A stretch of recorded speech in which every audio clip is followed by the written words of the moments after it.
About a year ago, I was working at Interact Theater in Philadelphia, and they were approached by Mural Arts Project, which is also in Philly, and were asked to find a playwright to do this project.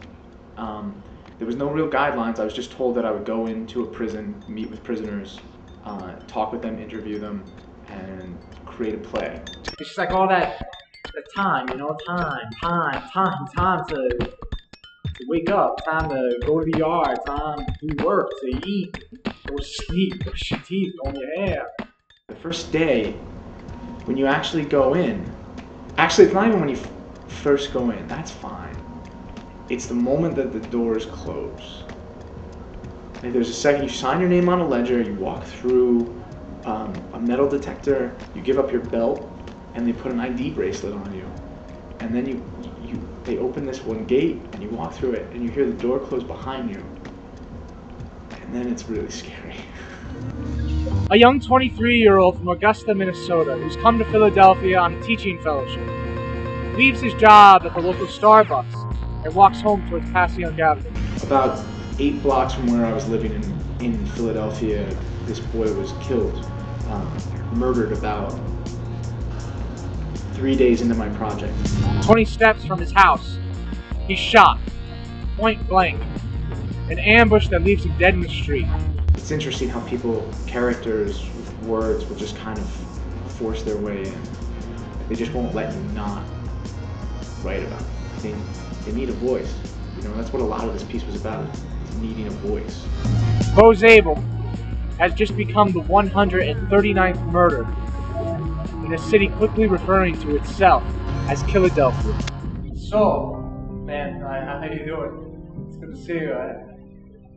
Here to do the interview. Saul was heartbreaking. Saul was really heartbreaking. I killed someone I loved. That's what Saul murdered his lover, the woman that he was in love with, while he was in a complete blackout from drugs. And that was the thing with a lot of the people who committed crimes, is a lot of them were drug related. You know, like a lot of them were actually, it was like the first and only crime they committed, and they were completely out of their mind on drugs. And Saul was, I mean, he spent his entire time in prison creating outreach groups between victims advocacy and prisoners. To be honest,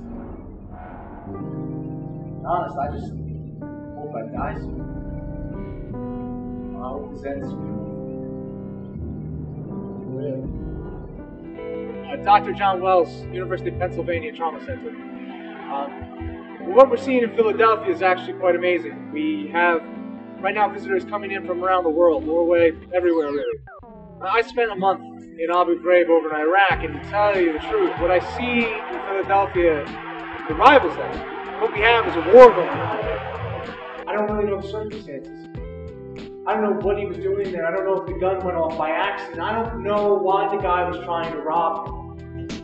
I would talk to the victims, and then I would talk to the prisoners, and they both would say the same things, that like, nobody listens to them. All I know is that it takes a lot of people to populate this world. It's a lot like what I was told in prison, you know?